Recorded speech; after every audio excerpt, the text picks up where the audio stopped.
All right, Sierra Leone decides 2023. We continue to look into the activities leading up to the 2023 polls. And today, democracy puts government in the hands of the people, whether by voting, peacefully protesting, or exposing government corruption in the press. Citizens take charge of their government and are free to criticize their leaders without fear of punishment. This is what the American Embassy in Sierra Leone put out September 15th, the International Day of Democracy. The day is observed annually on September 15th to make societies collectively aware of their democratic rights and the measures that are taken by the governments to protect these rights. The theme for this year is Importance of Media Freedom to Democracy, Peace and Delivering on the Sustainable Development Goals. Tonight, we are putting Sierra Leone's democracy into context in light of recent happenings in the democratic space. My name is Samuel Wise Bangura, and this is AYV on Sunday. All right, good evening and welcome to AYV on Sunday. Today, we shall be reviewing Sierra Leone's democracy. And here with me, I have a star-studded panel of people who are in touch with the issue. They would help me unpack this conversation in the next 2 hours. I have with me lawyer Rashid Dumbuya. He is Executive Director for Legal Link, a human rights organization offering free legal representation to victims. Rashid, good evening and welcome to AYV on Sunday. Thanks for having me. I'm grateful. Right, I have media, social and political commentator Lawrence Williams, who's been following the Sierra Leone's governance system for the longest of time. Lawrence, good evening and welcome to AYV on Sunday. Good evening, Samuel, and good evening to panelists.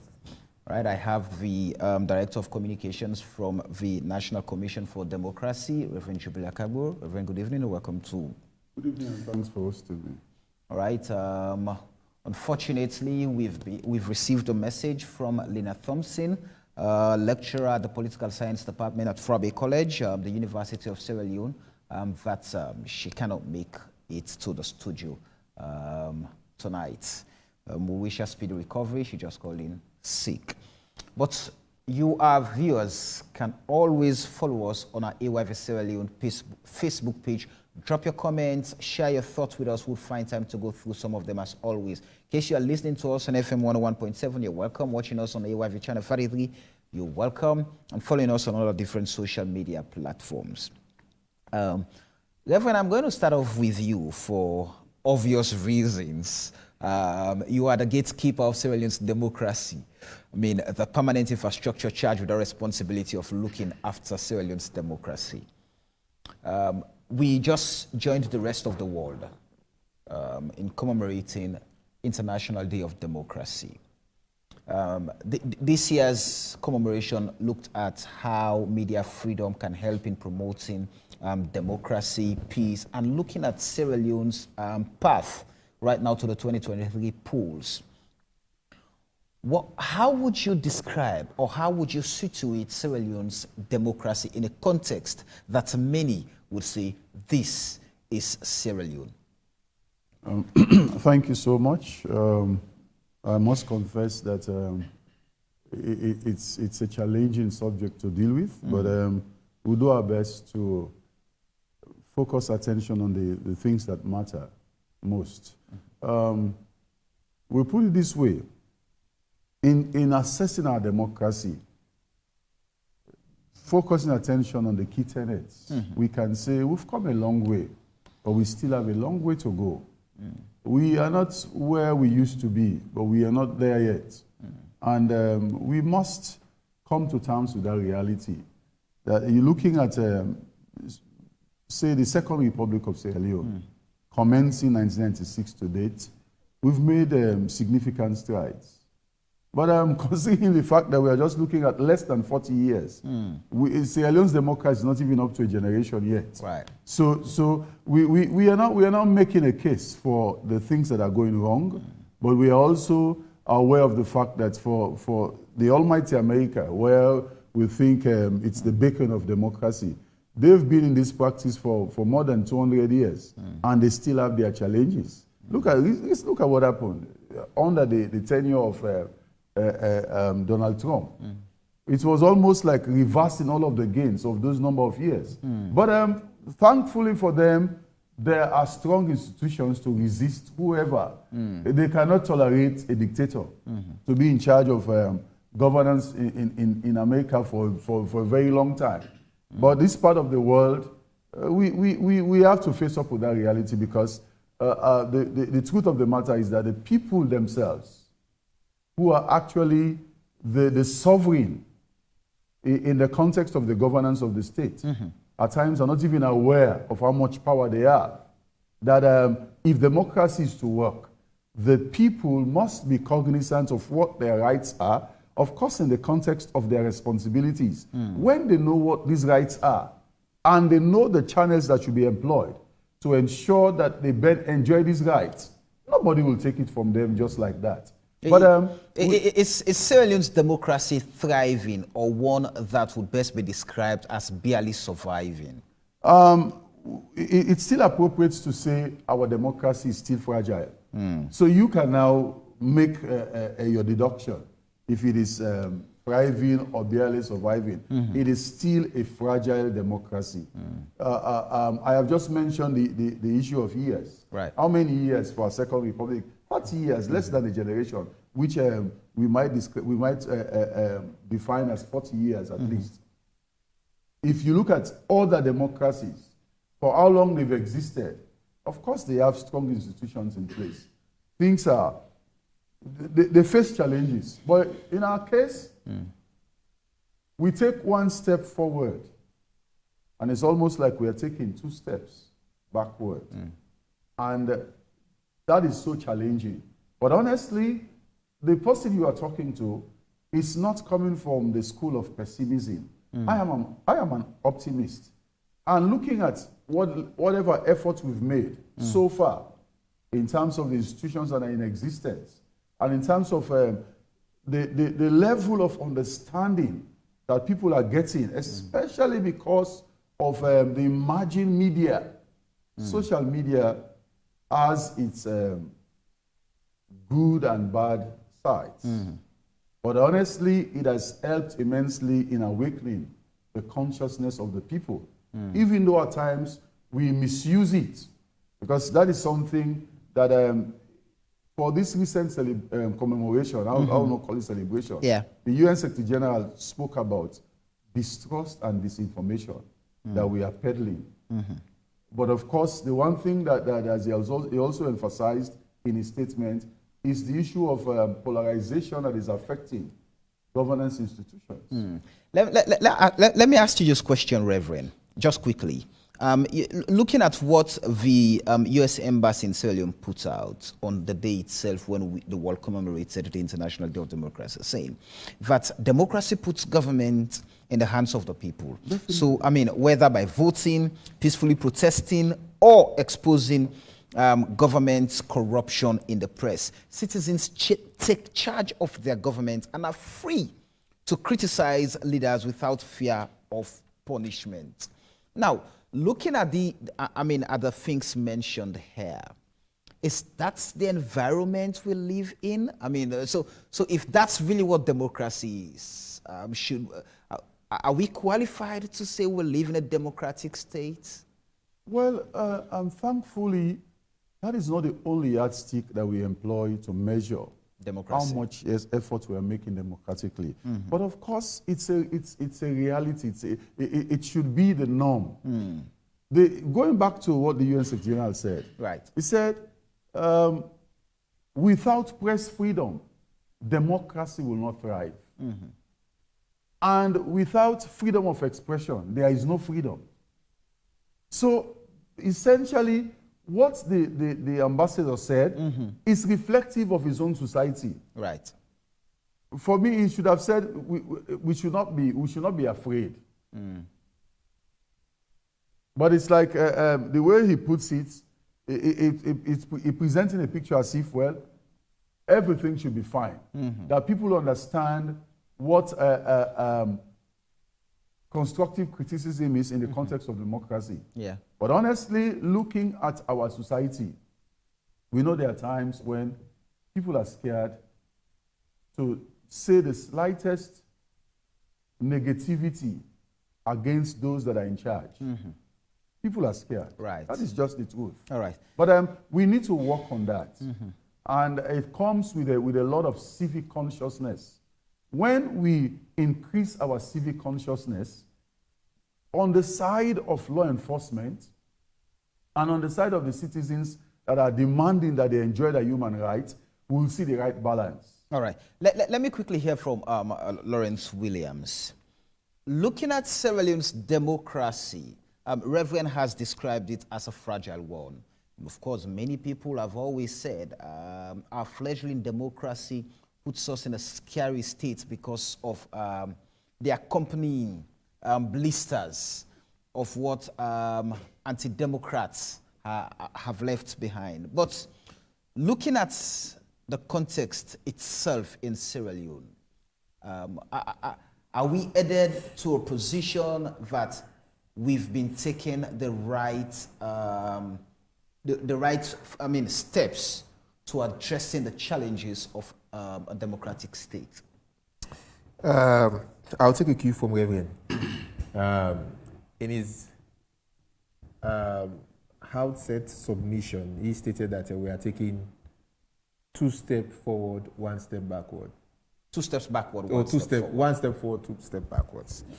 Now, I think democracy can be discussed within the context of the elements that sustain peace or peaceful societies and the structures that actually promote and sustain democracy over time.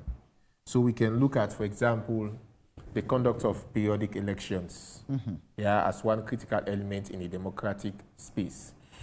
Free, fair, credible, periodic elections. We also look at political pluralism, the participatory aspect of democracy. Yeah. We also look at the respect and recognition of civil liberties as well. Right. Yeah. We also talk about functioning of government in the sense that the functioning of good governance, where state institutions deliver and meet the expectations of the people. We also look at the political culture, how we interact, how we perceive government and governance to be, and how we actually interact with all of these. Our contributions towards good governance or otherwise bad governance, whichever is the case. So within this context, we're able to establish whether our democracy is on a good footing or not. But let me cite one report, I prepared some few notes. A survey done by Pew in 2021. That survey, the results of that survey, I guess, yes, it was published in October 2021. It shows that there's a distrust and disaffection with democratic political systems across the globe, particularly in sub-Saharan Africa. And the survey found out that for sub-Saharan Africa, the disaffection with political systems, political and democratic systems, was at an all-time high because democracy is not delivering for many people. Now, let's go further. The reasons for the rise in disaffection with democratic systems are mainly driven by what? Disaffection with economic performance of governments. Disappointment with the lack of equality and fairness in politics. Cynicism about the commitment of the political elite to represent the voters' interest. And frustration with not being consulted about the issues that affect people's lives. Anger about corruption and the vested interest of the political class. And the persistence of these problems, according to the report, often leads to pervasive cynicism about politics and a weaker detachment to democratic values and institutions. These factors, in my view, paved the way for the resurgence of coups in West Africa. We see what happened in Mali. We see what happened in Guinea and some other parts of the sub-Saharan, Africa region. Can I just quickly take you on the things you've just highlighted, Lawrence? Are they visible in Sierra Leone? Are we seeing them here? These are evidence of what triggered the August 10 protest and the events that followed. Yeah, and last year, for example, the European Union Elections Observer Mission to Sierra Leone noted, in particular, that there was a maximum distrust for the elections management bodies, chiefly among them the Electoral Commission for Sierra Leone, the Judiciary, and that of the police. Now, if this salient observation was not lost on the EU, right, an independent observer mission, then it means that Sierra Leoneans should be awakened to the consciousness that state institutions are somehow not functioning as independently as they are meant to be. You know, when you say that, the myth, I say the myth because this is something I do not have facts to at the moment. The myth has always been that if Party A is in power, all of these democratic institutions are influenced politically to fit, the context of those in power. You go back, it has always been the allegation that, Dr. Ernest Bai Koroma, we take the last two regimes, for example, the APC and the SLPP. In the last 10 years, before the coming of the SLPP into power, those have always been the claims that the APC has always influenced democratic institutions, and these institutions are not working in the interest of the people. And if we're talking about democracy, we've just mentioned and agreed that democracy is giving the people the power. It's the people having the power to tell and show what they want. And if that is not working, you just again cited the report from the EU Elections Observers Mission that, talked about distrust in some of the fundamental institutions that should guarantee, freedom, that should guarantee rights, that should guarantee the rule of law. And that is eroding. Then, where do we put these institutions for effective and efficient delivery of state services? Now, the Lome Peace Accord of 7 July 1999 particularly emphasized the importance of open, participatory democracy in a situation where, it envisages that these open participatory democracy was indispensable for the development of effective, transparent, accountable, and responsive institutions of governance in Sierra Leone. The Democracy Index 2021, which was now published in 2022, ranked Sierra Leone 97 among 165, independent states and territories. Yeah, and we are classified, our democracy is classified as a hybrid regime. Now, there are various classifications depending on the level of democracy that is practiced in each independent state. Now, they ranked countries on 5 scales. You have full democracies, which in fact, according to the report, even the United States is not practicing full democracy because of some of the elements of flawed democracy that they identified within the U.S. practice of democracy. They also have the second classification, which is flawed democracies. We also have the third one, which is the hybrid regimes and the authoritarian regimes. We are classified as under the third category of hybrid regimes. Now, so one may ask, what does this mean to be classified as a hybrid regime? It simply means that popular trust in government and political parties has plummeted. It also means that, or signifies that, corruption and the lack of transparency and accountability continue to undermine popular confidence in governance and democratic institutions. And there are so on and so forth, so many things that are highlighted in the report. Yeah. So we have come a long way as a country. Reverend made mention that the coming into effect of the Second Republic is less than about 30 years. I mean, taking from 2002 to now, after the end of the war, it's about 20-something years, yeah? Or less than that. What are the gains that we've made as a country? Yes, we can say we conduct periodic elections, but mind you, the Global Peace Index of 2022, Sierra Leone dropped 4 places in the global ranking and 1 place in the regional ranking. And we are also categorized under the countries with positive peace deficits, which means that violence over time could increase. There are tendencies for civil unrest and violent demonstrations in countries that are listed in the positive peace deficit category. We are not paying attention to all of these reports. We may say, yes, we are making gains in terms of expanding judicial access, to remote communities. But let's look at, does that guarantee justice? Well, justice in itself, I think, of course, we have a legal mind here. We will want to, expound on that, yeah? But from my view,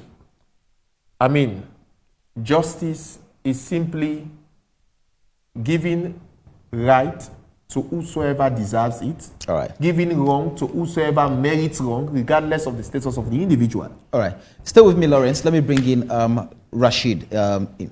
Rashid, looking at Sierra Leone's context in terms of democracy, what picture would you paint at this point? Yes, I think my words will be economical. It's fledgling and facade.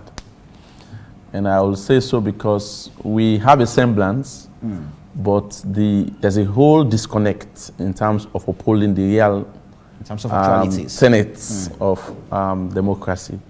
Because that's how we will be judged at the end of the day. So democracy is a system of government in which the people are the center and the will of the people thrives. So in other words, in short, it's the government of the people, for the people, and by the people, yes. And of course, it has characteristics, features. So when you look at them, you can now tell, that indeed this is a democratic nation. So for example, we talk about free, fair, and credible elections. Right. It's one of the key features.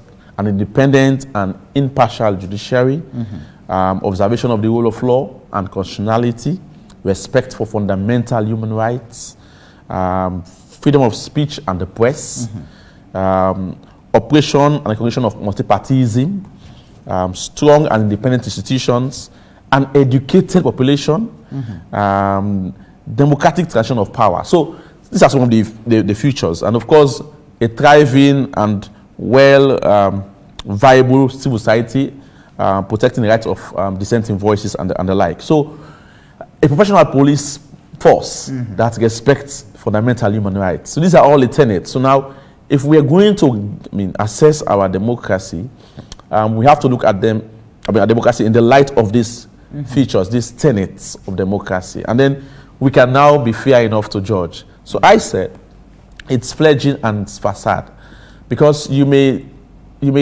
see some attempts, but the underlying, and when you go deep, you can see that it's mere facade. We're not really upholding these tenets as we should. So in essence, you are saying there's a semblance of democracy, but in actual sense, the practice is not. Yes, there's a disconnect with the reality. Going back by the features you've mentioned, some of the features you've mentioned. Yes. We do organize, we do conduct periodic elections. Yes. We've done swiftly. I think two transition from one political party to another, from one government to another. We've enjoyed that. Yes. The media generally, one will say, operates fairly and freely. And looking at all of these things, and of course multi-party pluralism, for example, we're seeing that thriving, though we still continue to see the dominance of the two giants, APC and SLPP. So would I be safe to say, actually, there is democracy?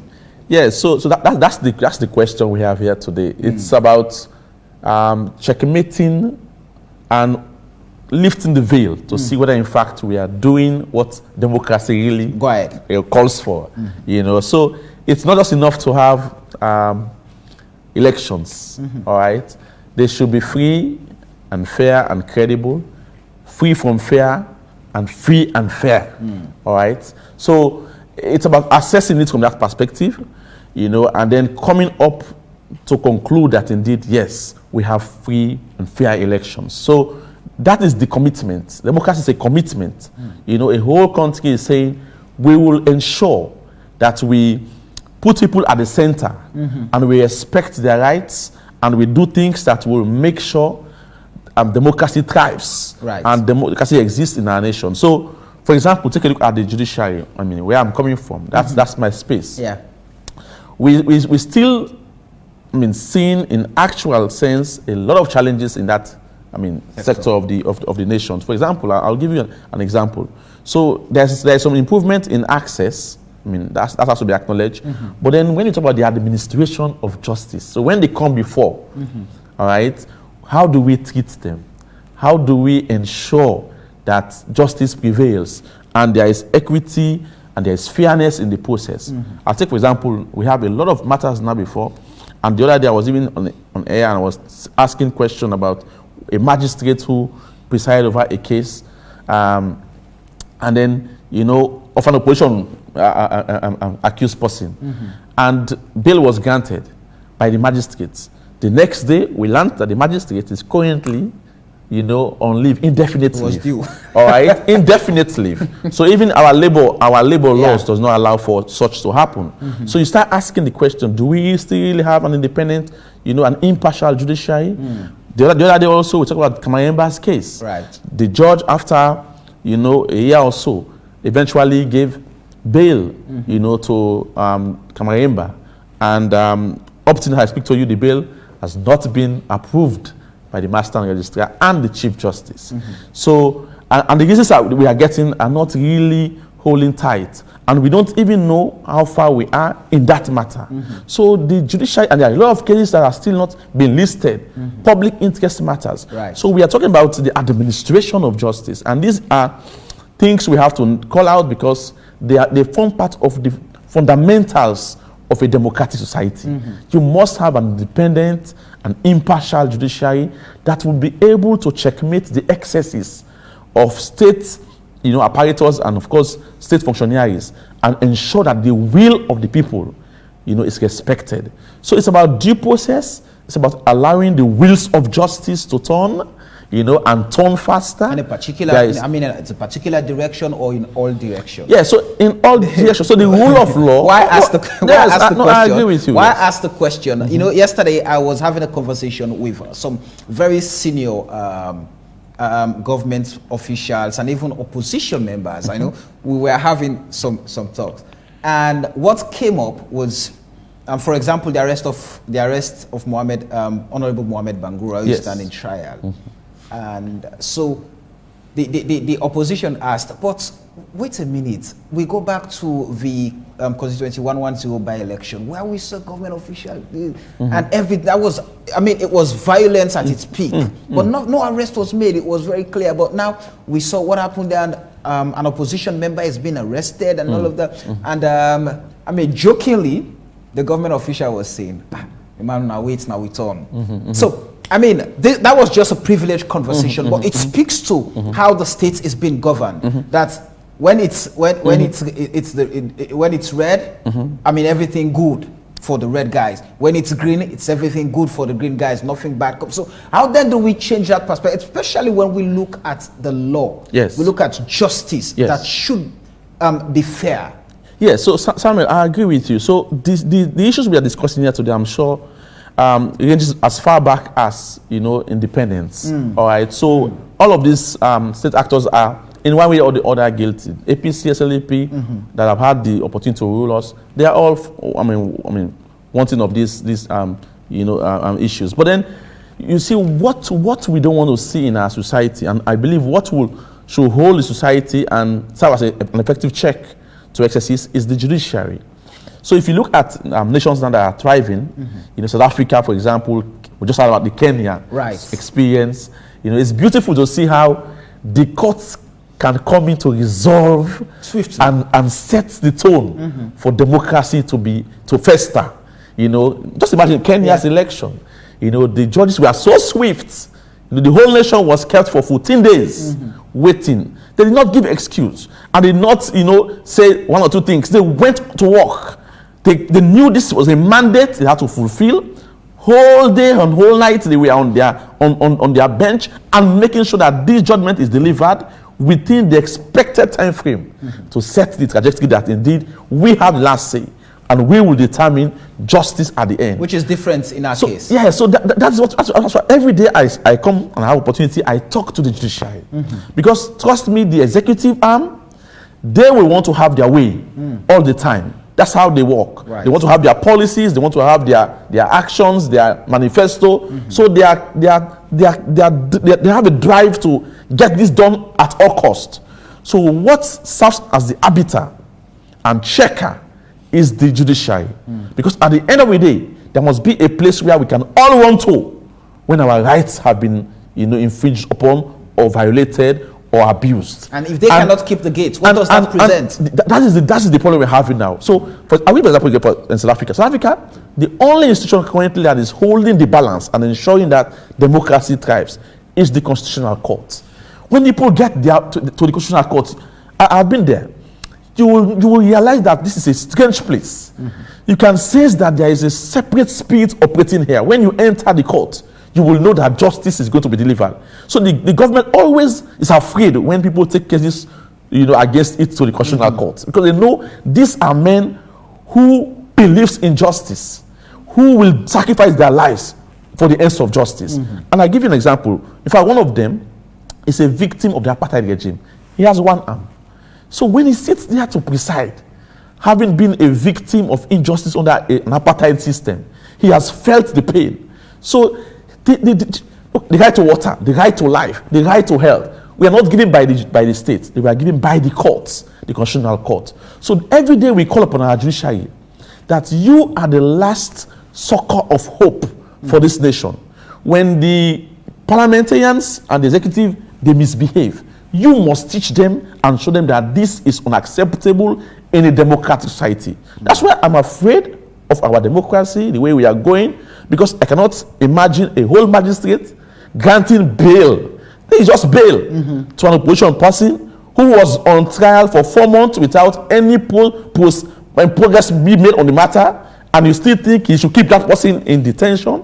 When he gets him on bail, the next day he's sent on indefinite leave. These are the things we are saying. As you say that, Rashid, and for the longest of time, I think when we talk about democracy and the rights of citizens, we've almost all of the times, we've paid attention to the political and rights. But can we for a second, Reverend, let me bring you, because Lawrence mentioned that some of the factors responsible for the August 10 carnage, are present with us. Let's go back to the socio-economic factors in Sierra Leone. Though our 1991 constitution is saying these are non-justiciable, you cannot.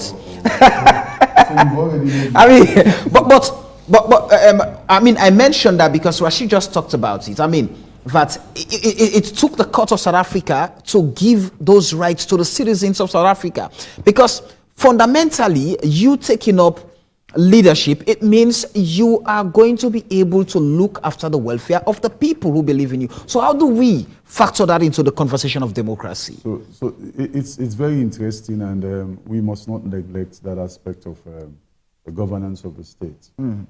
Human rights lawyers will tell you when it comes to ECOSOC rights, we call them second generation rights. But of course, they're not supposed to be second generation rights. In fact, that is where we start. Our emphasis is on civil and political rights. And if you go to chapter 3 of our constitution, they are all outlined there. But in chapter 2, where we are talking about the state's objectives when it comes to the economic objective, political, social, educational. When you get now to section 14, which is still under chapter 2 of our constitution, it now tell you you cannot take anybody to court for that. But we must not forget that Sierra Leone is a signatory to these charters, whether it's continentally or conventions internationally through the UN. We take, for instance, the African Charter on Human and People's Rights. And even the protocol to that particular right, especially the rights for women, all of these rights are given. In fact, when you send a report from the country to the African Commission, the rating for the economic and social rights, they are far greater than the rating for the civil and political rights. To tell you that even continentally, they want us to treat this issue seriously. And when we look at ECOSOC rights, we are talking about the dividends of democracy. If they are not available, in fact, for some people, democracy becomes a waste of time because there is an aspect of governance that we need to emphasize, service delivery. And every well-meaning Sierra Leonean should focus attention on that. And we must stop giving excuses. Because in the context of the social contract, some of the reasons why I will now come say during elections I will vote for this person, it is because as I transfer my power to be governed, it is predicated on the fact that at the end of the day, this basic amenity should be settled. And if here we are in the 21st century, 61 years after independence, we are still struggling with these things. I think the electorate, the people of this country, we must reflect on what is going on in our country and emphatically ask our politicians to give account.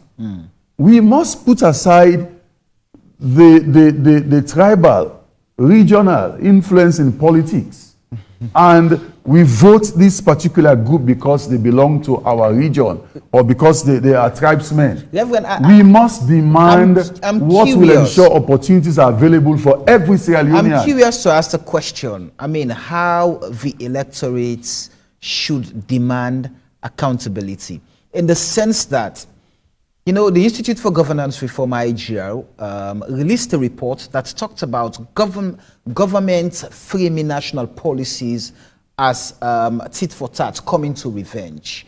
And you have the opposition using the very people, their support base, as shield to escape accountability.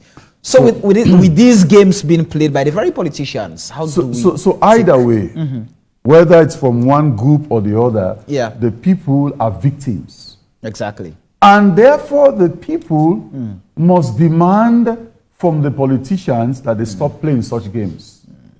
And when we begin to show that by our voting patterns, it will definitely draw the attention of politicians to say, the people are no longer thinking the way they used to think.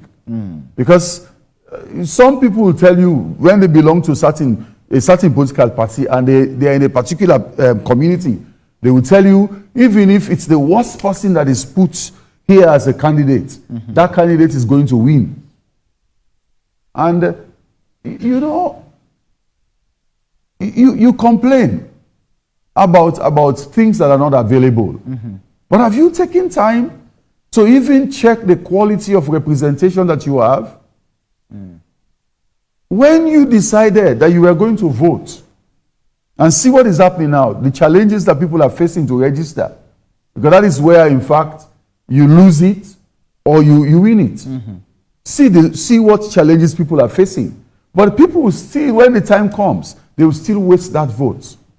Because you're going to elect somebody who does not care whether, in fact, you have portable drinking water in your community. And you still fight for that politician. You still leave whatever business you are doing profitable to go to the streets in the name of public rallies. During the last election, we went to the media to tell people, don't allow your politicians to disrespect you this much. to ask you to go to the street. Come to my house and tell me your agenda for my community and my nation. Then I know you've started treating me with respect. But if you are now asking me to leave whatever I am doing for a t-shirt, 10,000 leones, peg a park, and these other things, I should dance behind you in the streets of Freetown or in whatever community in Sierra Leone, then that is the biggest joke in our democracy. We must begin to think and ask our politicians to be accountable to us. It does not matter who that politician is. For the longest of time, I think we've employed this particular strategy. Not can make let them fool you again. Almost, I mean, these and have the people been the are still being slogans. fooled. Exactly, and they continue to do that. So, what more can be done? Because, for example, if our constitution is saying, hey, you cannot take this government to court if the government does not provide you, I mean, water, food, and this, that. But you go back to, we're saying, oh, these are second generation rights, the ECOSOC rights. But take a look at, let's put it this way. If the government cannot provide me job, I starve to death. Technically, the right to life. That is even a breach of the social contract. Because when I give you my power to govern me, right, it is on the basis that I'm going to get those basic amenities in return. About food and shelter, security should not be a challenge in this day of our God, of our Lord. 21st century, when all the nations are, in fact, they providing for the terrestrial. They've gone beyond that. They are now moving into space and looking at how to explore the universe. And we are still battling with the basics of life. And our politicians, they go to bed comfortably. We must put them on their toes and let them know that we are serious and we are demanding what is our right. The attitude of the average Sierra Leonean is the problem. There is this expression, how for do. There is something to be done. If somebody comes to me and is asking me for political power and is making promises with the manifesto of that political party, we must hold them responsible. And you know, the thing that bothers me is that everybody who does one thing or the other to protect the status quo is also suffering. But we cannot come up and courageously say, you know what? Let us discuss this issue. Let's bring the issues to the table. It's not about being a brother or being a sister. It is about what will ensure that I live a dignified life. And it takes me to the aspect of what we call human security in the context of our democracy. When we talk about human security, it is number one, the absence of fear, which is peace. Number two, the absence of want, which is development. Number three, the absence of indignities, which is fundamental human rights. If those three things are challenging in the context of democracy, we need to have a rethink. And the UN Secretary General, going back to his statement, yes, he said, democracy, development, and human rights are mutually reinforcing. So you cannot talk about democracy without development. And you cannot talk about democracy without human rights. They are all mutually reinforcing. And he recommended something. Which is? That we must imbibe the culture of inclusion, equality, and solidarity. All of us must work together. And we must not work paying lip service to the things that are happening. Everybody, with the difficulties that we have in our country, those who voted against SLPP are suffering, those who voted for SLPP are suffering. So we must face up squarely with the situation and talk to our leaders, talk to our politicians, that it is time for them to face us with the solutions to the challenges that we are faced with. Lawrence, is politics our problem in Sierra Leone? When you say, the way we practice politics, the way our politicians, play the game and make us believe that everything must be done around political lines. So say, for example, we're talking about how, trust is eroding in our democratic institutions, because whoever is appointed today to serve in an institution feels obligated to serve whoever appoints that individual in that position. So already, instead of competence, you are appointed based on compensation, based on your loyalty to the party. So in that context, is politics a problem? Politics has always been a problem. I will refer you to a book I was talking about to Reverend when I came in.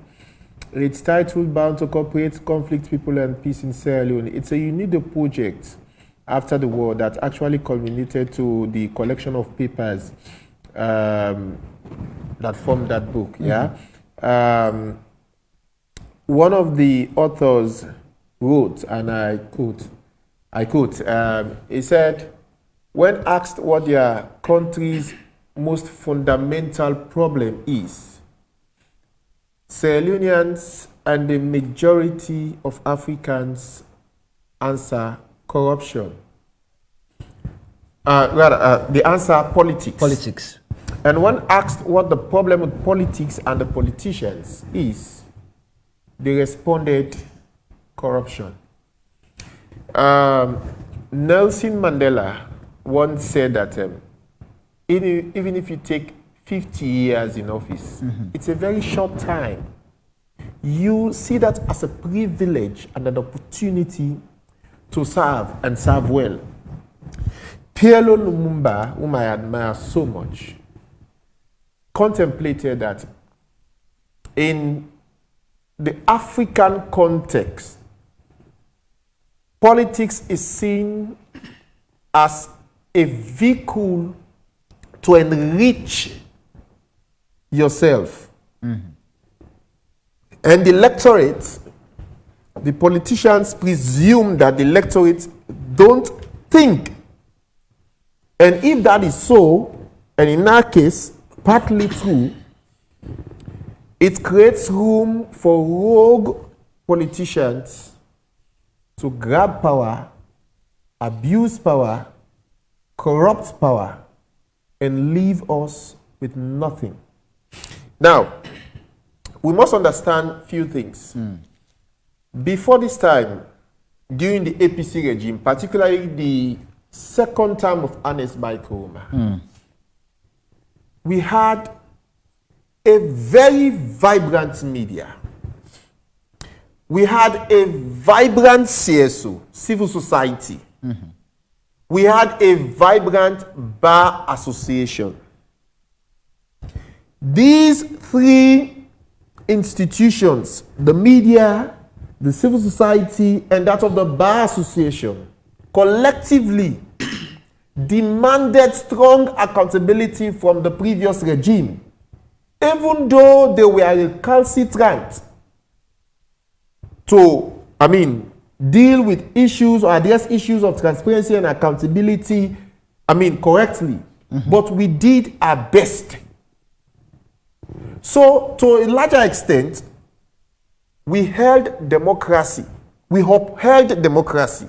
Even though the Constitutional Court, the Supreme Court, in our case, provoked what could have become a crisis in this country by affirming the decision of the former president to relieve his former vice president. Yet, the bar association stood up. Civil society stood up. The media stood up. Now, in the last 4 years, because I was just going to ask you, what's the current situation with those three critical sectors? A large section of the media has failed in its moral and constitutional obligation to hold this government accountable. And the government is priding itself. In fact, what it has done, it is has given the government has expunged this. So what is the problem then? How do we then, as media practitioners or as a media industry, for example, how have we allowed ourselves to go down this path you're talking about? I can only speak for myself. Go ahead. But by observation, Samuel, a large section of the media has failed. And it is that space, the likes of Adebayo, that gaps, the likes of Adebayo capitalized. I'm telling you the fact. This is something I have thought out. If we are vibrant as we used to be, Adebayo would not have a space in this current, in the dynamics of things. Even as you talk about the dynamics, the upsurge of the social media and all of that. Even with the proliferation of social networks, social media, what have you. Some people need people to speak up for them. And because we are not doing that job and doing it effectively, that is why people now they now turn attention to those people. Because whatever you say, things are not right in this country. And there's one thing, any government, even some of the reports I've read, whether it's the Global Peace Index, whether it's the Democracy Index, look at the audit reports and what have you. The economy of this country is sick. And that is why everybody is now concerned, because we are all affected. And look at the revelations by the Africanist press. Even if let's just say, okay, these are not corruption, right? These are not corruption revelations. They're not getting nothing for doing corruption. But at the very least, those reports highlight frivolous spending by the government. You don't spend taxpayers' money like drunken sailors. That is one big problem. If you say money no day, show it to the people that money no day. Cut down on government expense. Look at the manifesto. See how much they, describe the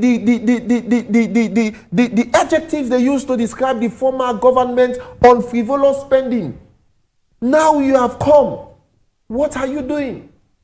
And that is why one of the reasons that triggered the August 10th protest. Look at Sri Lanka, for example. When the economy turns bad, when the economy goes bad, everybody becomes concerned because it affects our livelihoods. It affects our daily activities. And even if GDP is to grow from 17 to 100%, if you do not reduce poverty, unemployment, inequality, these three central problems are not reduced from higher levels to lower levels, our democracy will always be in peril. That is why Reverend said at the very start that our democracy is fragile. And this is not his own thoughts per se. I've read reports, the fragility reports. Our democracy is still fragile. So with all of these challenges you've highlighted, now if we are to surmount them with government actions, with government decisions, do we just limit these things to government?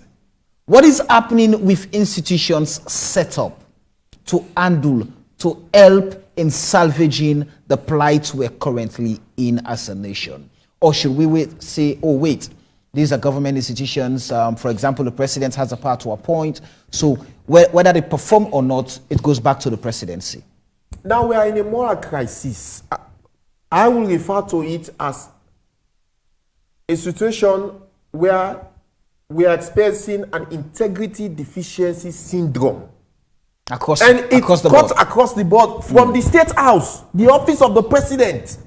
Because if the Auditor General's office could find out that the office of the president falsified retirement details of overseas trips and expenditures, that provokes a moral crisis, that there is an integrity deficit in that office.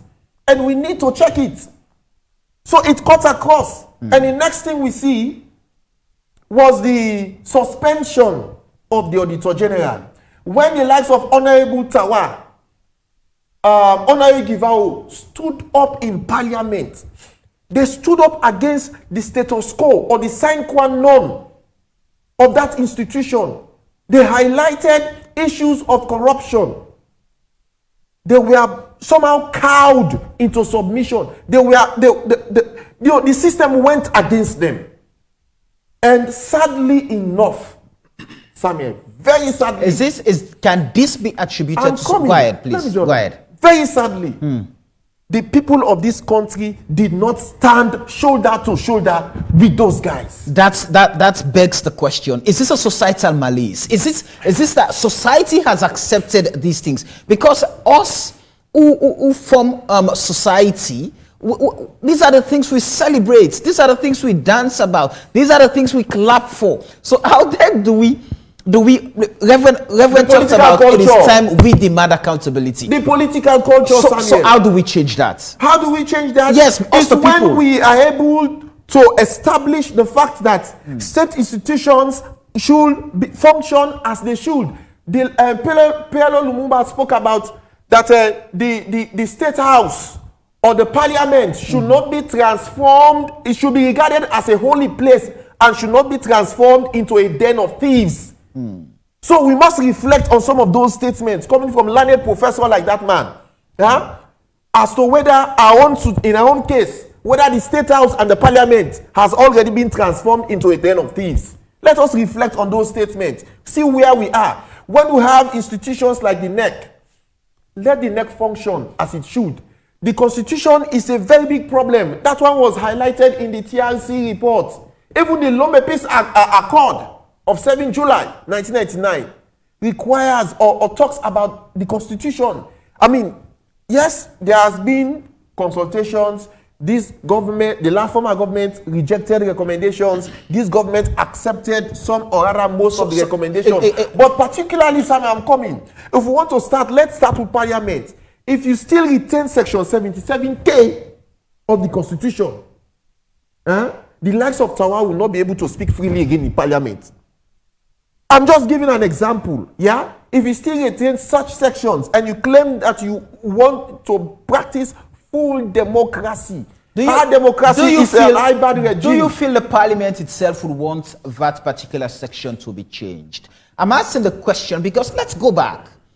The Center for Accountability and Rule of Law, IGR, they published, a report, and there were some opinion poll that the people of Sierra Leone said this house is the second most corrupt institution in the country.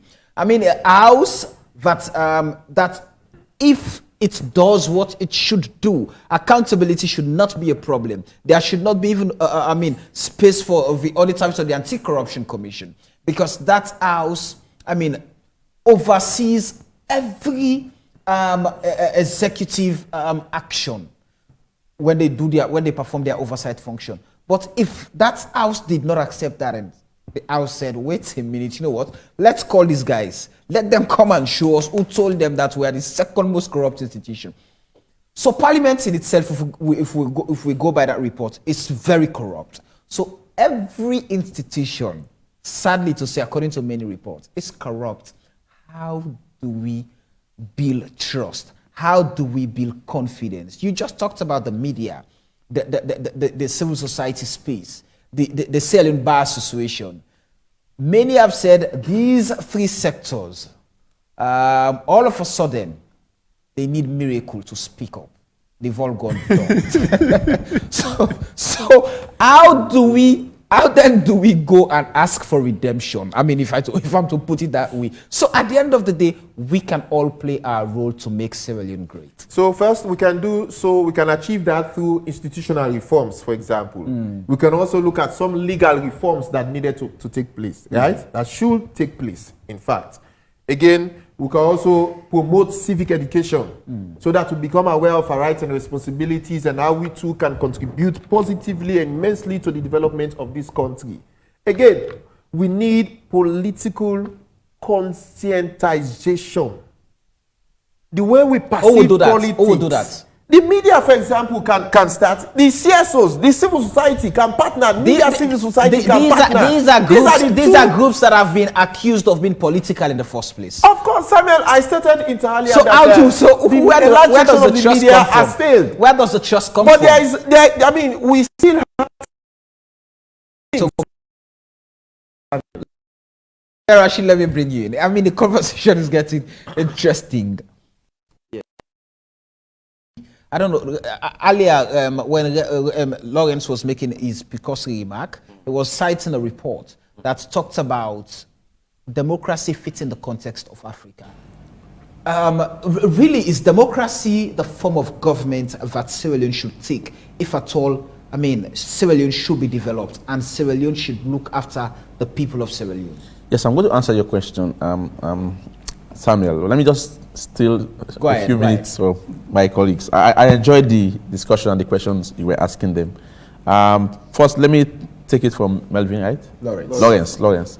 Yes, so when Lawrence was making the categorizations, I'm happy he was not holistic in terms of saying all, yes. So, you know, yes, because you know why? Because I still believe there are remnants who are holding the fort.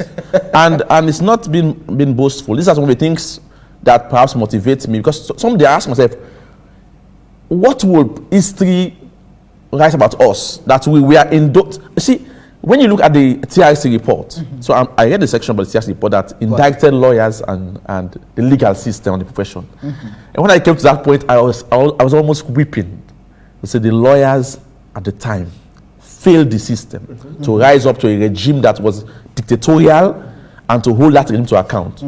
So I told myself that this report, if it's going to happen again, let Rashid, let Rashid be exempted. That is my personal conviction, that I spoke and I stood up for the people of Sierra Leone in times of difficulty. So Legal Link has been exempt. I mean, we are not boastful, but in all what he has said, the Tawa issue, we made statement, we stood with Tawa. We were the only group that said Tawa must be crowned a hero. We came here and we saluted his courage in the midst of that tumultuous situation. I love the defense. I would have jumped to that too. Yes. So now let's go to what you ask Reverend about social, economic and cultural rights. So I'm still with the judiciary. Right.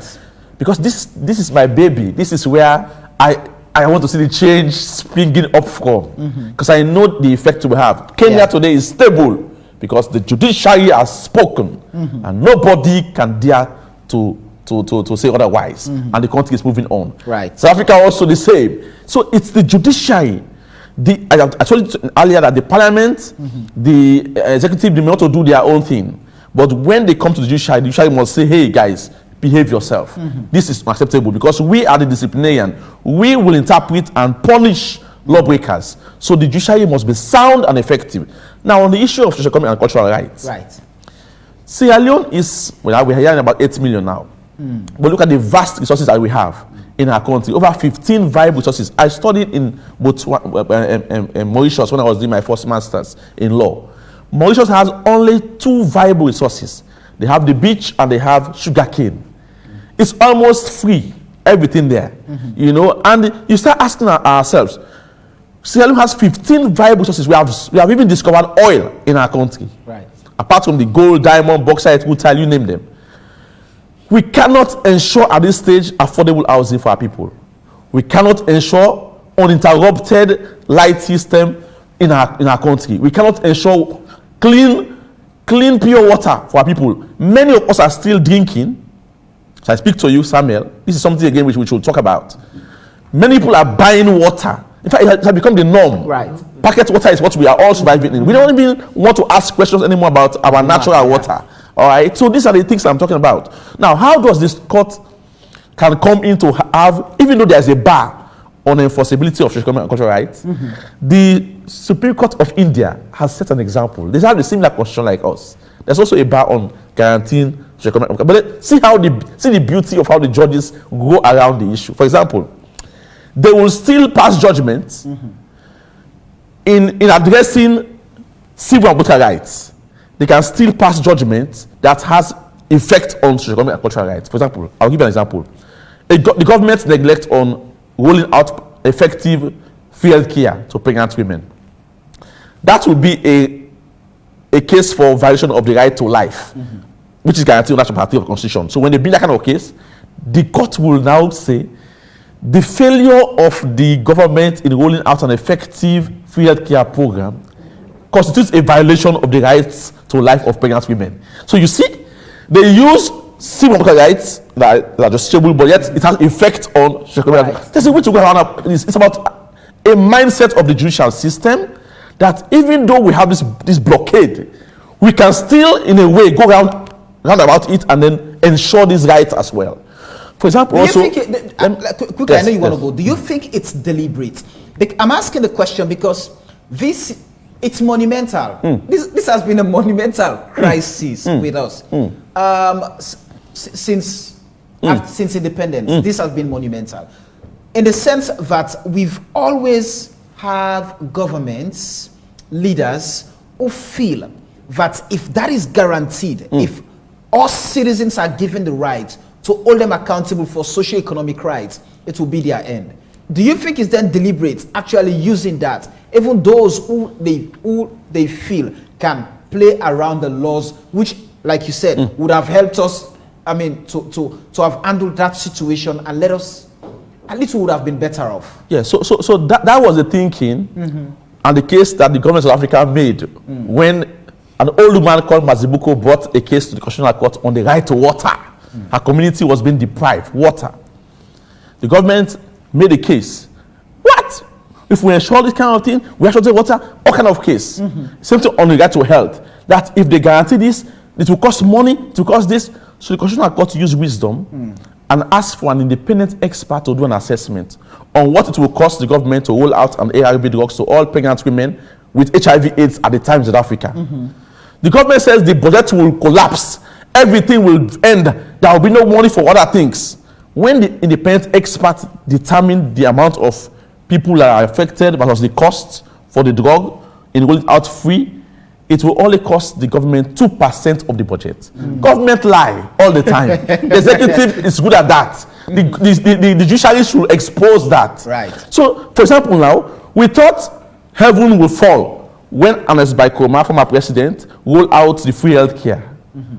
We thought heaven will fall, or the world will end when this current president, President Bio, roll out the free education, at least for primary and you know. So it tells you that did we die? Did the world end? No. So we are just escalating and exaggerating, but these rights can be ensured if only there's a will and there is also that consciousness about the efficacy of these rights. To me, they are existential. If we are unwell, Samuel, you will not be here to do this wonderful program. So the right to health is key to the right to life. It has a connection to the right to life. You just mentioned, Rashid, if there is the will, it can be done. Yes. So how do we then get us, the Sierra Leoneans, who give the power to these guys? Yes. When they come to us, let us demand that. How do we demand? How do we tell them that this is something you can do?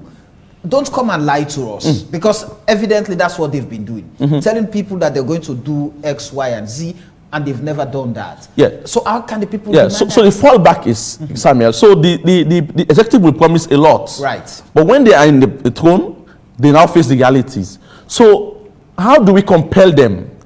That's why the judiciary is key in this, because it's a right issue. For example now, Samuel, what will it cost our government to ensure affordable housing for its population? Remember, we have stone in our country, we have space, we have land, we have sand. All right, we have the manpower. The military is idle at the moment. They can be co-opted to build 1,000 houses in every district. In 6 months, they can achieve that. We have clay. We can use clay bricks. So I'm talking about something that is reality. We have even NACIT that can invest the money. There's an idle money in NACIT wasting there. They can invest that money to these local houses that can benefit the people. So we're not talking about something that is a skyrocketing. No, this is a reality.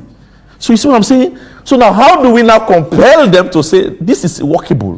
The court must now make a decision to say that this cannot be tolerated in the democratic society. You have to do something about it. And the court make a decision about affordable housing. So there's a way the court can push the government. How do we push the court to do that when the court is being accused of being in bed already? I agree with you. That's a gap as well. Because I also noted in my jurisdiction that we have a weak civil society space. We don't take cases to courts. We just come to the media and blast and say things. Few have the temerity and capacity to take to court. And when the judiciary will say, well, it's not before us. Right. So we have to also be very mindful that we don't just criticize or we don't just blast, but we take public interest cases to the court and test the jurisprudence.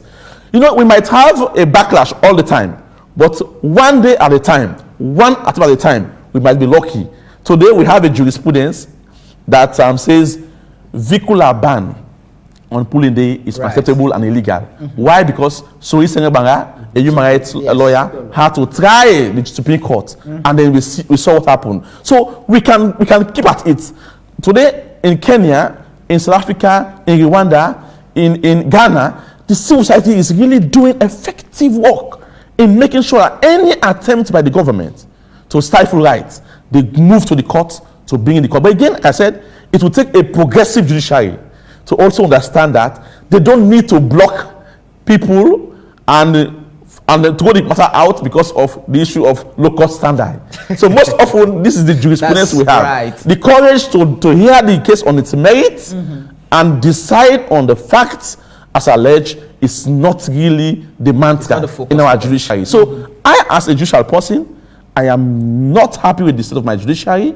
And yes, we have made some improvements on access to justice, which is key, but on the administration of justice, that is where we are faulting. And then I think we can do better by allowing the system to operate. Judges are protected and their independence is guaranteed. When they sit on matter, no influence at all. But again, it's difficult in our society because of how we structure even their appointments. Remember, it's largely the prerogative of the president. So the other day I was asking the question, why can't we learn from experiences that will help? Kenya experience, the South African experience, how they choose their judges, okay, on a merit-based approach. There is a call for application. So the president is put last in the entire Won't that ball be a game. violation of our 1991 constitution? Yeah, so I agree. So it comes back to all how we review. That's why it's a missed opportunity again. Right. The former government missed the opportunity. Two things the former government did that was appalling. The removal of the vice president and the missed opportunity to review our constitution. That can never go unnoticed. This government again is missing that opportunity. You know, so let's fix this once and for all. If we have a ground norm that is all inclusive and speaks to the issues, like you're rightly mentioning now, because there is the provision on the constitution that says the president appoints the judges. So how do we go around that to making sure that we insulate this institution in such a way that they become more emboldened to deliver justice without fear or favor? That is the challenge. And I believe one day at a time, we should be open to speak about this issue, Samuel, without politics in mind, because I believe all of the governments, APC and SLP, have failed us in that regard. Right. Now the judiciary is in a transition, so to speak. We can do better.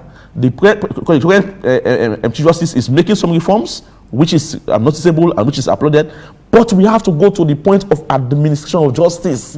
When they come before us, how we treat the people, how we deal with the issue of bail. Today, everybody knows when they charge you, you are going to be sent down. Right. Even for misdemeanor offenses, it's a travesty. You can't, trust conduct, you send someone down for Panama Road. So we are in a way causing our own menace. We are filling the question center unnecessarily, bringing a burden upon the nation as well. It's all about saying, okay, we'll treat the person, we'll refuse bail. So how do we now come back? Now you see at the end of the day, the case is even abandoned.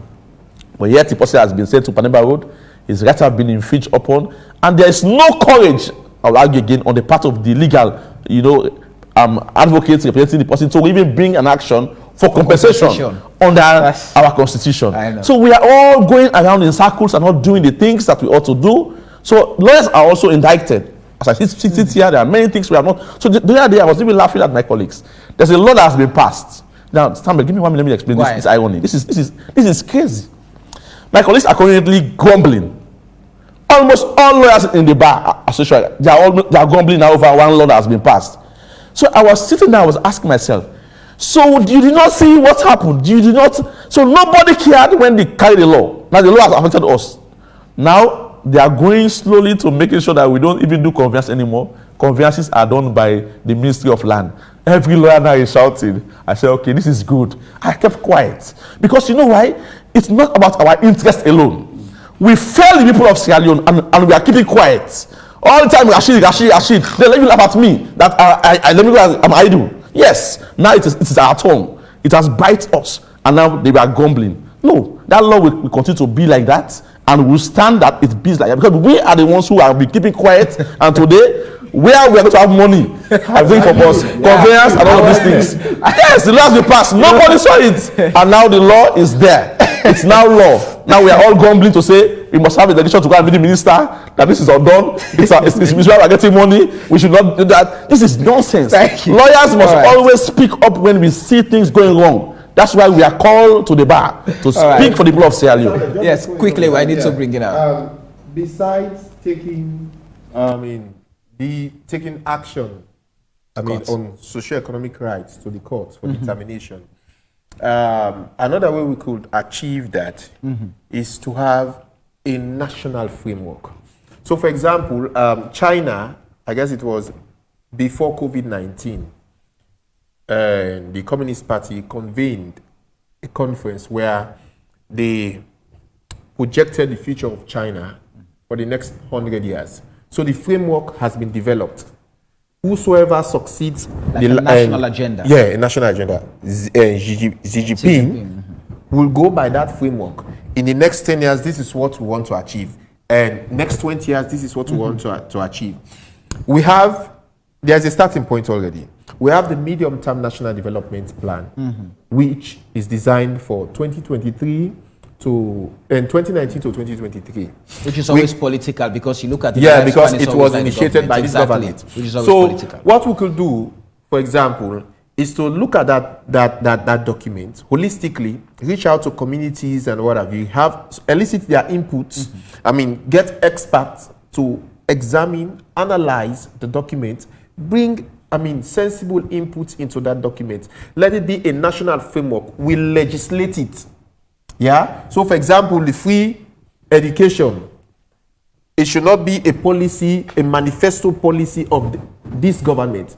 If it is legislated, it becomes a national policy. So, regardless of whichever government is in power, we are guaranteed and assured of free education.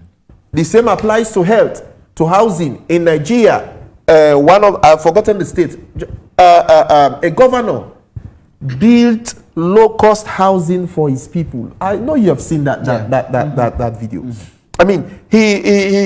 He about 1,000 or over 1,000 low-cost housing, and the people were so happy. If a governor could achieve that, how much for a state, a whole state? To build just 1,000 in every district, as he just pointed out. So there are things we could do. We could start somewhere, small till we get it. But is that the thing is, we lack vision. And the politics of interest is about what I could pocket now, save from my generation. I know some man the way they talk, say if me party common apart now, safe in order for protein die, picking in order for protein die. And that's true. There are people in the former regime, even when they don't have job now, they're not poor. They still live happily, healthily. They enjoy bad one. So we need to make provision for future generation. We have faced with this problem of climate change phenomenon.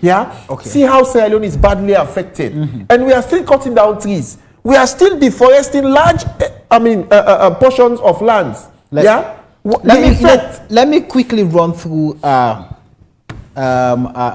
messages. Then we'll come back to the conversation. Ambassador Idris Sama is saying, some citizens must call the attention of our politicians towards accountability and the rule of law.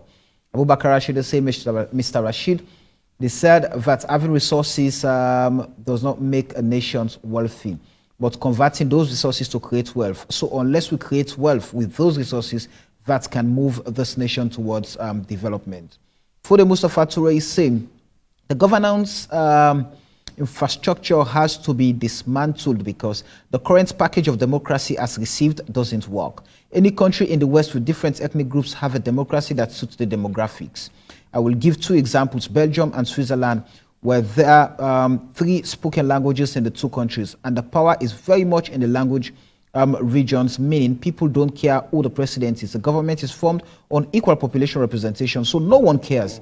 All institutions will work if people are not made so powerful. All right. Daniel Kamara is saying these politicians would never take us, the people of Sierra Leone, serious because we have always been allowing them to use us whenever they need us and dump us as they please until after every 5 years. So my advice to my Sierra Leoneans is that let us stop supporting these politicians based on tribe sentiments, political parties affiliations, and regional lines. Let us begin to make them feel like we are no more fools and we cannot be used like tools anymore. Until and unless we stand up and begin to ask for a better life, they can never treat us with seriousness. Right? Eabori is saying key actors like the judiciary, media, the forces, and the religious leaders have all failed to speak for the masses. Molai Warboy by Camera is saying, Reverend Jubila, the people would always vote the way they are voting because that's the way the politicians have designed the minds of the people by deliberately keeping them in poverty and hunger, just like our colonial masters did years ago to get hold of our lives, minds and thinking. And until our people livelihoods liberated, their thinking will always be the same. Most better. Okay. Abdul Siddiqui Razak Conte is saying, Sierra Leone is a country where our judges are controlled by high authorities, orders from above. The arms of government need to be independent bodies where no one should have control over the order. Osam Conte is saying the most tyrant government ever in Sierra Leone is, okay, that's not what we're discussing here, Osam. We're discussing democracy. Talk about democracy. Yeah, my area at Central Africa voted for the same absent politician over and over until his death, presumably because he ran under a particular party. Very sad. Michael Kuka is saying, George Orwell. James St. Patrick is saying, the universities are busy nurturing hungry students who already have fixed mentality of how lawyers make money in Sierra Leone. The river of justice in Sierra Leone keeps polluting as they graduate from law school with such aim. Interesting. So many messages. At most, I'm going to take 5 more. Guys, you would have to forgive me. I can't take all of your messages this evening or in this show. Lloyd Banks is saying, it's only in Sierra Leone I can see judges grant bail and the bail conditions will never be approved until 5 years. LJ and Kamarimba are in prison for an offense. Do we know how long are they going to stand trial? Okay, that's from Lloyd. Eddie Grant is saying, we are in a democratic lecture room this evening. I'm loving it. All right. The pot calling the kettle black. Sometimes it's the very people who pollute the stream that complain about the quality of the water. I thought Tilu is saying that. Bashir Loksin, Mustafa Falawa is saying voter ignorance, relying on ordinary citizens to choose leaders and make judgments amongst them based on policy performance, condemns democracies to leadership and policy choices that reflect chronic voter ignorance and irrationality. Certainly, these are all the serious issues in Sierra Leone. Successive Sierra Leone administrations have proven woefully unable to focus sustained attention on a raft of major long-term challenges, whether it is infrastructure decay, the role of entitlement spending in the government budget, or climate change, and unwilling to craft reforms that inflict short-term pain for the sake of long-term gain. Still, our people are suffering. Oh, Salon. All right, Lucky Bash is saying that. Boss Elia Duazaki saying one of the reasons why our country is not enjoying democracy is that we, the citizens of this country, do not know the meaning of the word democracy. Because if we do, these two political parties would not use us as tools against each other, all in the name of politics. The final message I'll take is from Ambassador Mike Joseph Kanu. He's saying, if citizens cannot reliably hold their rulers accountable for the actions that they take in public realm, traditional sovereigns, benevolent despots, or elected autocrats might momentarily tolerate any or all of the above. But if they cannot be held accountable, they can dismiss these political concessions as irrelevant or retract them at will. Guys, I have so many messages. Unfortunately, time would never permit me to go through all of them. So I apologize for the ones that I did not read. Please forgive me, but we do appreciate and enjoy the privilege of your time here on the show. Reverend, let me allow you respond to some of the messages that have that have gone through on Facebook? Let me say a big thank you to those who have sent in messages. They're all very, very interesting. But there is one in particular that I think is helpful to our national conversation. Go ahead. And somebody gave the example of countries where you have 2 or 3 languages and how they share or distribute power. And that is something that I think is lacking in our country, which I call the national character principle. We've not injected that into our governance. So APC comes to power, the leaning is in the northwest. Right. SLPP is in power, the leaning is in the southeast. We need to move beyond that particular point. And it goes to the aspect of what Lawrence just said about legislating a national development plan. And in that legislation, we must also look at how power is distributed, so that whoever comes to power, whether it's APC, SLPP, or any other political party, there is a framework that gives him directives That speaks to the aspirations of the nation. how we should even appoint members into the cabinet to govern the country. The country, it's a country. It's not one region or one tribe. It has to reflect the demographics of our nation. So, for instance, we say, if you are choosing cabinet members, 5 should come from this region, 5 from that region. We design what should inform that decision, but it now becomes a law. What that will do is to prevent people from fighting to gain access to State House or to represent us. Because we know that by that arrangement, every region is going to be represented and everybody feels that it's part of what is happening. I go back to what the UN Secretary General recommended, the issue of inclusion, equality, and solidarity. When you do that, you get that thing happening and you begin to see people stop sabotaging whichever government is in power. Because what has happened over time in our country, when APC is in power, SLPP does everything to ensure they do not succeed. Now that SLPP is in power, it's the same thing. It's a vicious circle that we must make bold to break free from. And it comes with courage of conviction. The people must be determined.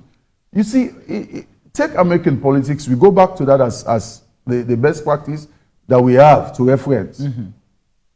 When Donald Trump started doing things that were considered undemocratic, it was not even the Democratic Party that was the strong opposition to tell Donald Trump this is not acceptable. It was the very Republican Party that would say to Donald Trump, no, it's not accepted. In fact, an interesting thing happened. By how the American Constitution is framed, the vice president becomes very important in who continues as leader with that electoral vote thing. He was expecting his deputy to go to the American Parliament and overturn everything. But he cannot do that. In Sierra Leone, what would have happened? It would have been fait accompli. Because people don't have the courage of conviction to say, it does not matter what the consequences are. I will do what is right. And honestly, people will always say, probably it's because of your background, you trust in God. Right. I trust in God to the extent of looking at you in the face to say this is wrong. And there's this example that I always bring out. Long before I could even consider myself to say I will one day become a servant of God, we went to the field to play football. And I was in charge, serving as a referee. And in our local parlance, by its game. And I was in charge. Somebody will come and say, okay, this is my money. My team comes in next. Everything was fine. And then my elder brother came to me and said, this is my money. Tell the others I came before them. I said, no. I will drive you out of my house. I said, go ahead and do that. But you came later. The person who came before you, it should be his turn. And it kicked me out of his house. But today, I'm sitting here telling that story. That if you are to change the status quo, you must be prepared for the consequences. If you are scared, things will continue to go bad. I have served in my institution for several years now. And by my approach, it's almost every day people tell me, you then go sack you. That's what they may take by you the last time. They will not accept it this time. I said, no. I am not going to offend anybody, but what I know is the law. That is what I will speak about from day one to the last day. And I've been doing that. I'm still here, doing that same work. All right. You know, continue to stay with me. Rashid, as you respond to the messages, there's a specific message here I want to read, and I want you to respond to it. It's from Dr. Freddie Lawson. He is in the UK. He is saying, one of your panelists mentioned something about the constitutions of South Africa and Kenya. South African constitution is called finest constitution of the world because it accommodated the demands of both the communities of black and whites without any domination and drafted on the mutual agreements peacefully. The main provisions of the Kenyan constitution are: A, it is the fundamental law of Kenya. B, it has helped in establishing the philosophy, character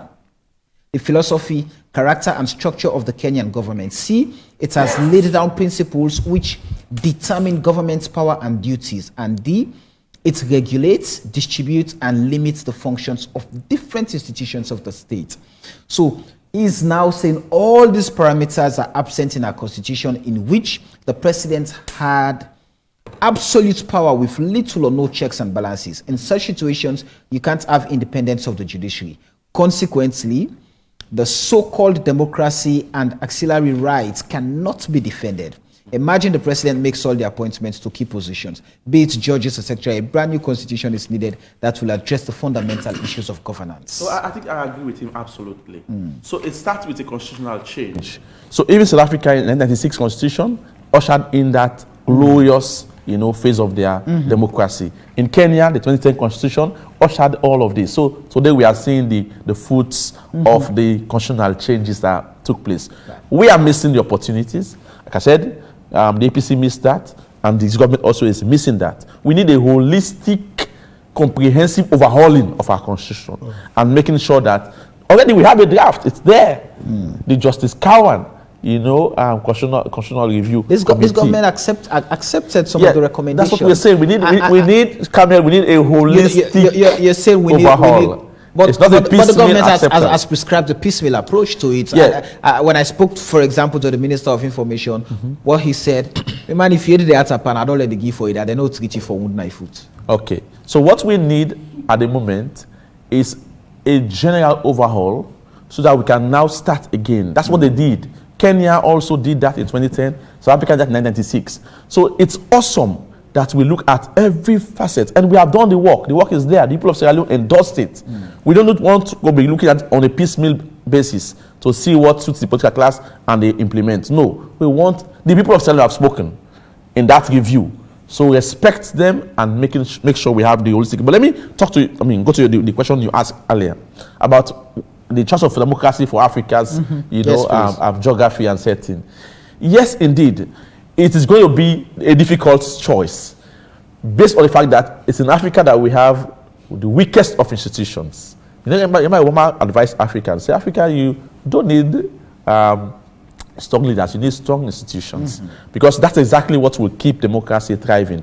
Africa has weak institutions. So even though I will argue that it's the best system of government, despite the challenges, but we have a whole crisis in our hand because our continent in particular is characterized with weak institutions. The judiciary, you name it, parliament, you name it, the civil service, the public service, even parastatals. And ours has been worsened because we have one man determined who goes to enjoy the authority of these places. All right. And then we have a parliament also that is not necessarily effective in serving as a buffer, all right, against such decision by the president of our nation. So our problem is compounded because of these things. But I think democracy can thrive, and we are seeing the examples now in Ghana, in Kenya. Kenya just resolved a whole debacle through a legal process. And everybody in the country accepted the outcome and they are moving on without one shed of blood for the very first time in Africa's democracy.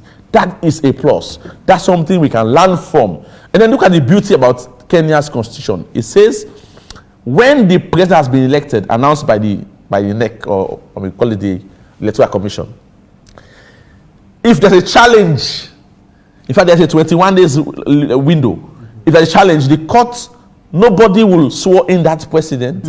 They will have to wait. The whole nation waits for that 21 days or so period, and the court finish and determine the issue before it proceeds. Beautiful. Can we learn from that?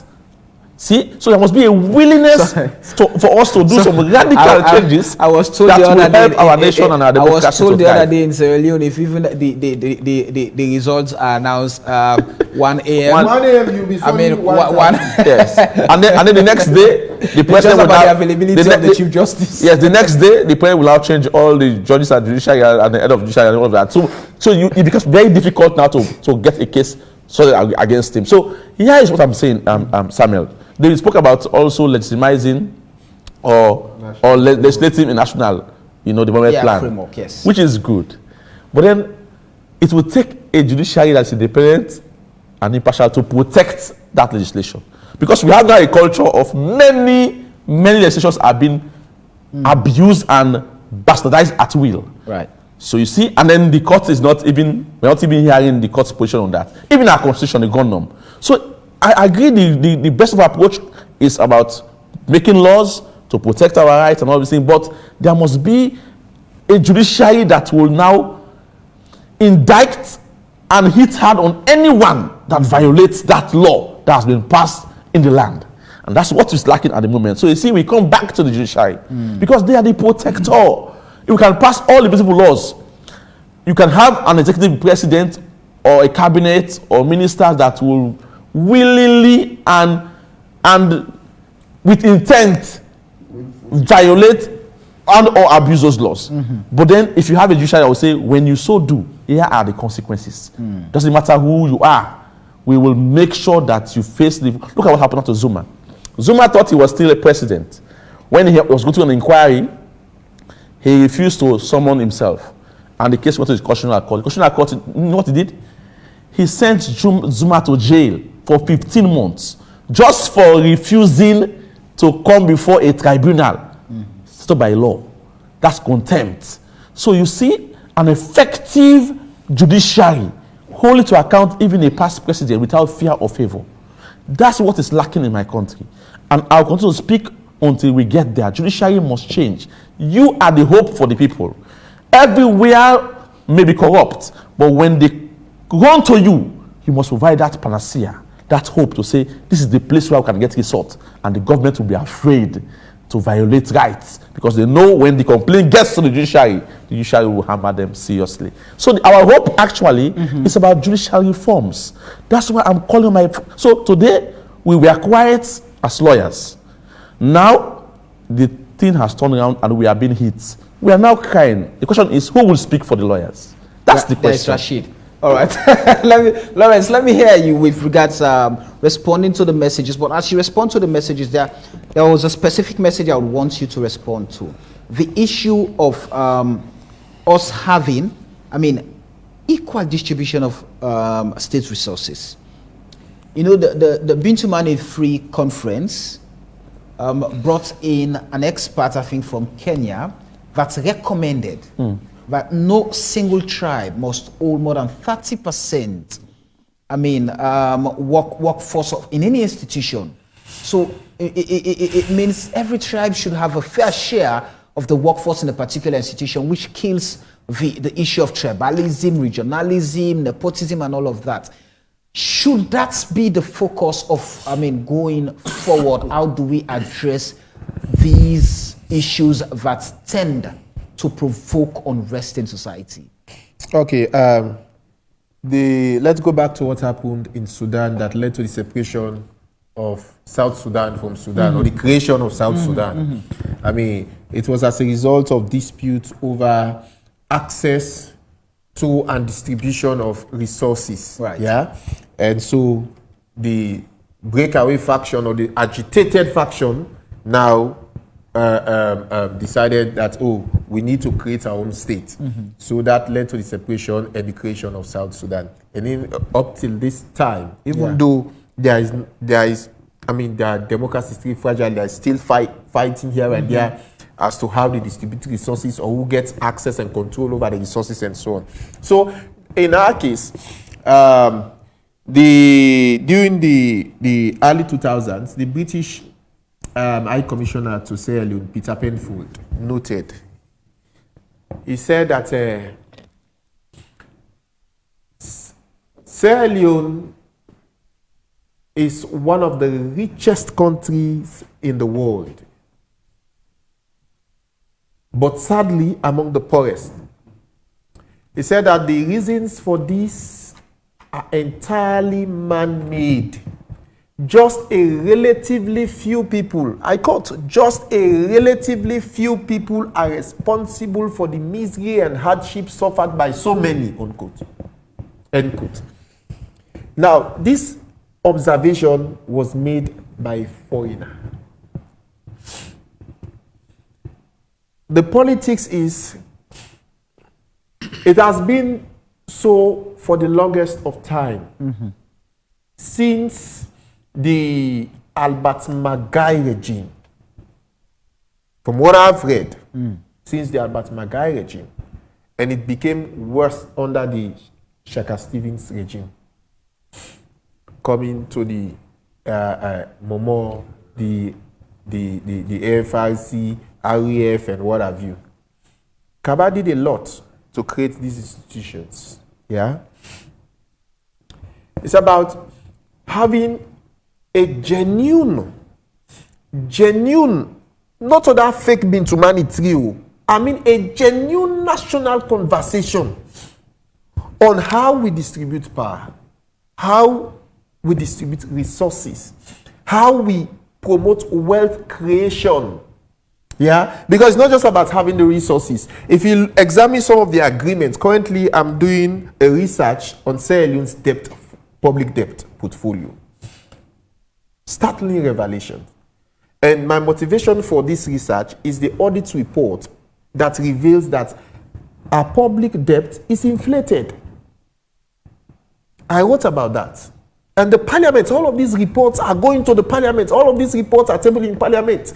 They do nothing but Parliament. Nothing, absolutely. This parliament has a defense that no parliament has debated any audit reports. This parliament has largely failed us. It's not just about the appointment or confirmation of presidential nominees or legislating bills that go before them. It's about holding the government to account. Look at some of these agreements, the mining agreements between government and companies and what have you.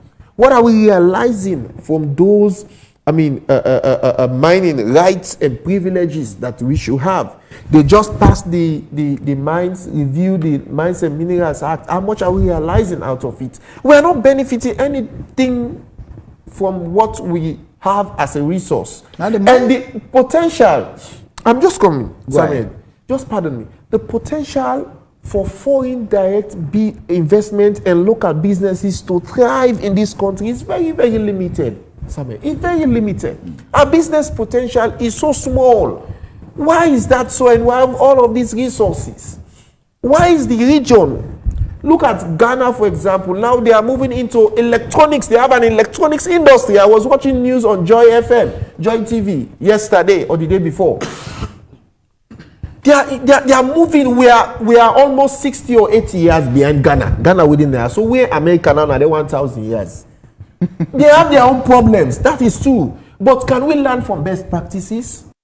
Not those countries. So for me, yes, we need a genuine conversation, develop the national framework that we are our aspirations for Sierra Leone in the next 50 years. So that I need not to be alive to witness it. Even in my dying bed, I am sure and confident that, I left something from the generations. I know that even when they come up, there is something concrete for them You understand? But we are not thinking around that.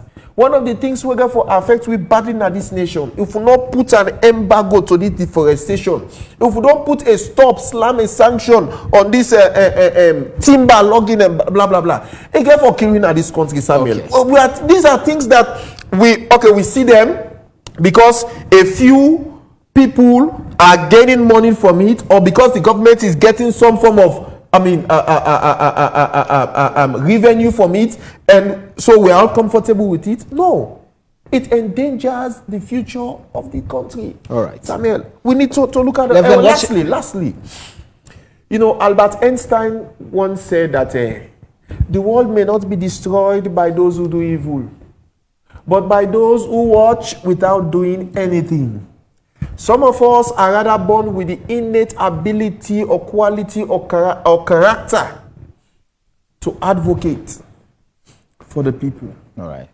We realize that it comes with a price. Doc was saying, some man don't get the courage because of the reprisal, the attack, or what have you. But dear, let us look at what has been happening since independence to now. Oh. The two political parties, where the vicious cycle of hate, deep suspicion, resentment, and revenge have continued to fester up to this day. And we're all comfortable with it because and I'm a party then apart the benefits. The party go for apart and benefits. Thank you. Reverend, what's your party short? Well, too many things to say, but let me just say there is something I'm going to share with you. Okay. When we are done. I wrote 10 articles on overcoming the challenges to national unity and cohesion in Sierra Leone. All right. We've been talking around them. Tribalism, regionalism, resource allocation. And there is an aspect that I dealt with, the issue of state capture, especially with what I call entrenched elitism. Now, what has happened with those few people who call themselves elites, they are in charge of the governance of the state, whether it's from this party or that party, and they are responsible for the problems that we're having. And we must face up squarely with these people that are in charge of these different political parties that have governed us. To tell them to their face, you failed us, and the people are struggling. The fight that we have in our communities between this party and that party is created by bad governance. If those that are in charge, these elites that have entrenched themselves in these different political parties who are actually the ones that are benefiting, the ordinary man is not benefiting from their power. If they can give the people the opportunity to enjoy the resources of the state, every fighting that we are talking about will come to an end. But they are actually responsible for the problems, but who are the victims? The ordinary man. They are the ones who are fighting. Tell me, when we had, for instance, the recent crisis, August 10, was there any politician out there in the streets? It was actually the ordinary people. Whether it was a security personnel that died, that was an ordinary person. Whether it's a civilian that died, that's an ordinary person. The politicians who are actually fomenting the problems in the country, they sit in their air-conditioned houses and drive in those same air-conditioned vehicles right around this country. And when there is a serious crisis, they have somewhere to hide. The ordinary people are out there agitating and making demands. But actually, those that are in charge of distributing the resources are actually responsible for the challenge that we have across our societies. They must consider the implications of what they are doing. 61 years of independence, what do we have to show? And Lawrence was making reference to certain things that have gone wrong. And I want to reference this, that before independence, we were leading in almost everything in the sub-region. But after independence, see where we are. We cannot take care of ourselves. We cannot. And that is a reality that must form part of our conversation. We must not shy away from it because everybody is suffering. Right. But somebody must take responsibility because there is somebody who comes to my door every 5 years to tell me, give me your vote. I want to lead you. And what has that request resulted to or resulted in? What has happened? Where are the dividends of this democracy that we are talking about? Right. We want to see the dividends of democracy. Okay. Right out in the West, they are benefiting from those dividends. Why is Sierra Leone an exception?